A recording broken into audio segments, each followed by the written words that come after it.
All welcome back to my channel. So ನಮ್ಮ ಉತ್ತರ ಕರ್ನಾಟಕ ಸ್ಟೈಲಲ್ಲಿ ಟೇಸ್ಟಿಯಾಗಿ ಚಟ್ನಿ ಪುಡಿನ ಯಾವ ರೀತಿ ಮಾಡೋದು ಅಂತ ಹೇಳಿ ತೋರಿಸ್ತಾ ಇದ್ದೀನಿ.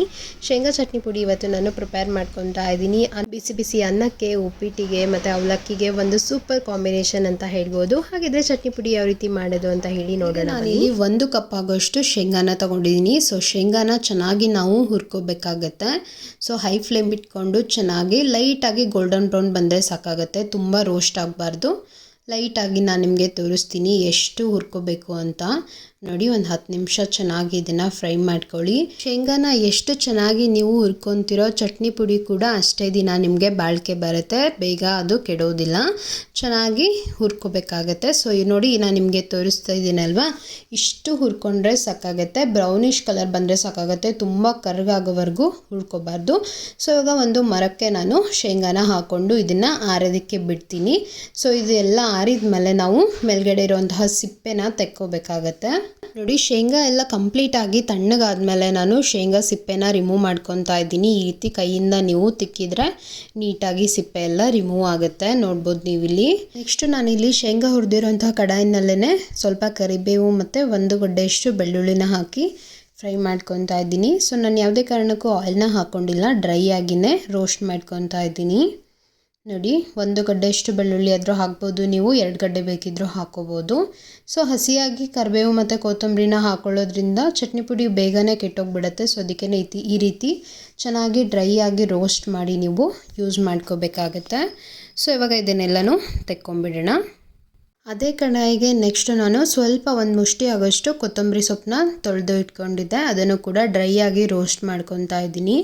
ಸೊ ಕೊತ್ತಂಬರಿ ಸೊಪ್ಪನ್ನ ನೀವು ಈ ರೀತಿ ರೋಸ್ಟ್ ಮಾಡಿ ನೀವು ಚಟ್ನಿ ಪುಡಿಗೆ ಯೂಸ್ ಮಾಡ್ಕೊಳ್ಳಿ, ತುಂಬಾ ರುಚಿಯಾಗಿರುತ್ತೆ. ಇಲ್ಲಾಂದರೆ ನೀವು ಕೊತ್ತಂಬರಿ ಸೊಪ್ಪಿನ ಕಡ್ಡಿ ಬರುತ್ತಲ್ವ, ಅದನ್ನು ಕೂಡ ನೀಟಾಗಿ ತೊಳೆದು ಚಿಕ್ಕದಾಗಿ ಕಟ್ ಮಾಡಿ ಈ ಥರ ಫ್ರೈ ಮಾಡಿ ಕೂಡ ಹಾಕೋಬೋದು, ಅದನ್ನು ಕೂಡ ಚೆನ್ನಾಗಿರುತ್ತೆ. ಸೊ ಡ್ರೈ ಆಗಿ ಇದನ್ನು ರೋಸ್ಟ್ ಮಾಡ್ಕೊಂಬಿಡೋಣ. ನೋಡಿ, ಇಷ್ಟು ರೋಸ್ಟ್ ಆದರೆ ಸಾಕಾಗತ್ತೆ. ಸೊ ಇವಾಗ ಎಲ್ಲ ಐಟಮ್ಸ್ ಕೂಡ ರೆಡಿ ಆಗಿದೆ. ನೆಕ್ಸ್ಟು ಒಂದು ಮಿಕ್ಸಿ ಜಾರಿಗೆ ನಾನಿಲ್ಲಿ ಇವಾಗ ಹುರಿದು ಇಟ್ಕೊಂಡಿರುವಂತಹ ಎಲ್ಲ ಐಟಮ್ಸ್ನ ಕೂಡ ಹಾಕ್ಕೊತಾ ಇದ್ದೀನಿ. ಶೇಂಗಾ, ಆಮೇಲೆ ಕರಿಬೇವು, ಕೊತ್ತಂಬರಿ ಮತ್ತು ಬೆಳ್ಳುಳ್ಳಿನ ಹಾಕ್ಕೊಂಡಿದ್ದೀನಿ. ನೆಕ್ಸ್ಟು ಇದಕ್ಕೆ ರುಚಿಗೆ ತಕ್ಕಷ್ಟು ಉಪ್ಪನ್ನ ಹಾಕ್ಕೊಂಬಿಡೋಣ. 1 ಸ್ಪೂನಷ್ಟು ಸಾಲ್ಟ್ ಹಾಕ್ಕೊಂಡಿದ್ದೀನಿ. ಹಾಗೆ 1-1.5 ಸ್ಪೂನಷ್ಟು ನಾನು ಕಾಶ್ಮೀರಿ ರೆಡ್ ಚಿಲ್ಲಿ ಪೌಡರ್ನ ಹಾಕ್ಕೊತಾ ಇದ್ದೀನಿ. ಸೊ ನೋಡ್ಬೋದು ನೀವು ಇಲ್ಲಿ ಕಾಶ್ಮೀರಿ ರೆಡ್ ಚಿಲ್ಲಿ ಪೌಡರ್ನ ಹಾಕೊಳ್ಳೋದ್ರಿಂದ ಕಲರ್ ಕೂಡ ಚೆನ್ನಾಗಿ ಬರುತ್ತೆ. ನಿಮ್ಗೆ ಅಷ್ಟೊಂದು ಏನೂ ಖಾರ ಕೂಡ ಆಗೋದಿಲ್ಲ. ನಿಮಗೆ ಖಾರ ಬೇಕಂತಂದರೆ ನೀವು ಖಾರ ಇರುವಂತಹ ಖಾರ ಪುಡಿನ ಯೂಸ್ ಮಾಡ್ಕೋಬೋದು. ನೀವು ಮಿಕ್ಸಿನಲ್ಲಿ ಚಟ್ನಿ ಪುಡಿನ ಗ್ರೈಂಡ್ ಮಾಡ್ಕೊಳ್ಳೋದು ಯಾವ ರೀತಿ ಅಂತಂದರೆ, ಒಂದೇ ಸಲ ನಾವು ಮಿಕ್ಸಿನ ಆನ್ ಮಾಡ್ಕೋಬಾರ್ದು. 1-2 ಸಲ ಆನ್ ಆಫ್ ಮಾಡಿಕೊಂಡ್ರೆ ಚೆನ್ನಾಗಿ ಚಟ್ನಿ ಪುಡಿ ನೀಟಾಗಿ ಬ್ಲೆಂಡ್ ಆಗುತ್ತೆ. ಸೊ ನೀವು ಒಂದೇ ಸಲನೇ ಆನ್ ಮಾಡ್ಕೊಂಡ್ಬಿಟ್ರೆ ನೀಟಾಗಿ ಬ್ಲೆಂಡು ಆಗೋದಿಲ್ಲ, ಹಾಗೆ ತುಂಬಾ ಸಣ್ಣಾಗಿ ಚಟ್ನಿ ಪುಡಿ ರೆಡಿ ಆಗುತ್ತೆ. ನೋಡಿ, ಆನ್ ಆಫ್ ಮಾಡಿಕೊಂಡು ನೀವು ಈ ರೀತಿ ತರಿಯಾಗಿ ಚಟ್ನಿ ಪುಡಿನ ರೆಡಿ ಮಾಡ್ಕೋಬೇಕಾಗತ್ತೆ. ತರಿಯಾಗಿದ್ರೇ ಒಂದು ಒಳ್ಳೆ ಟೇಸ್ಟ್ ಇರುತ್ತೆ ಚಟ್ನಿ ಪುಡಿಗೆ. ನೋಡ್ಬೋದು ನೀವು ಇಲ್ಲಿ ನಾನು ಇನ್ನೊಂದು ಸಲ ಇದನ್ನ ಆನ್ ಆಫ್ ಮಾಡಿಕೊಂಡು ಈ ರೀತಿ ಚೆನ್ನಾಗಿ ಗ್ರೈಂಡ್ ಮಾಡ್ಕೊಂಡಿದ್ದೀನಿ. ಸೊ ಇಷ್ಟು ತರಿಯಾಗಿದ್ದರೆ ಸಾಕಾಗತ್ತೆ. ಸೊ ಇವಾಗ ಪರ್ಫೆಕ್ಟಾಗಿ ಚಟ್ನಿ ಪುಡಿ ರೆಡಿಯಾಗಿದೆ. ಇವಾಗ ನಾನಿಲ್ಲಿ ಒಂದು ಬೌಲಿಗೆ ರೆಡಿ ಮಾಡಿರುವಂತಹ ಚಟ್ನಿ ಪುಡಿನ ತೆಕ್ಕೊತಾ ಇದ್ದೀನಿ. ನೋಡ್ಬೋದು ನೀವು ಇಲ್ಲಿ.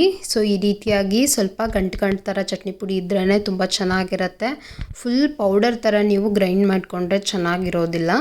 ಸೊ ನೋಡ್ಬೋದು ನೀವು ಇಲ್ಲಿ ಈ ರೀತಿ ಗಂಟು ಥರನೇ ಮಾಡ್ಕೋಬೇಕು, ಅಂದರೆ ನೀಟಾಗಿ ಚೆನ್ನಾಗಿ ಅದು ಚಟ್ನಿ ಪುಡಿ ಪರ್ಫೆಕ್ಟಾಗಿ ರೆಡಿಯಾಗಿದೆ ಅಂತ. ಹೋಪ್ ನಿಮ್ಮೆಲ್ಲರಿಗೂ ಕೂಡ ಈ ಚಟ್ನಿ ಪುಡಿ ರೆಸಿಪಿ ತುಂಬಾ ಯೂಸ್ಫುಲ್ ಆಗಿದೆ ಅಂತ ಅಂದ್ಕೊಂಡಿದ್ದೀನಿ. ಯೂಸ್ಫುಲ್ ಆದರೆ ಖಂಡಿತ ಒಂದು ಲೈಕ್ ಮಾಡಿ, ಶೇರ್ ಮಾಡಿ, ಹಾಗೆ ನನ್ನ ಚಾನಲ್ನ ಫಾಲೋ ಮಾಡ್ಕೊಳ್ಳಿ. ನೆಕ್ಸ್ಟ್ ವಿಡಿಯೋದಲ್ಲಿ ನಾನು ನಿಮಗೆ ಸಿಗ್ತೀನಿ. ಅಂಟಿಲ್ ದೆನ್ ಟೇಕ್ ಕೇರ್, ಬಾಯ್.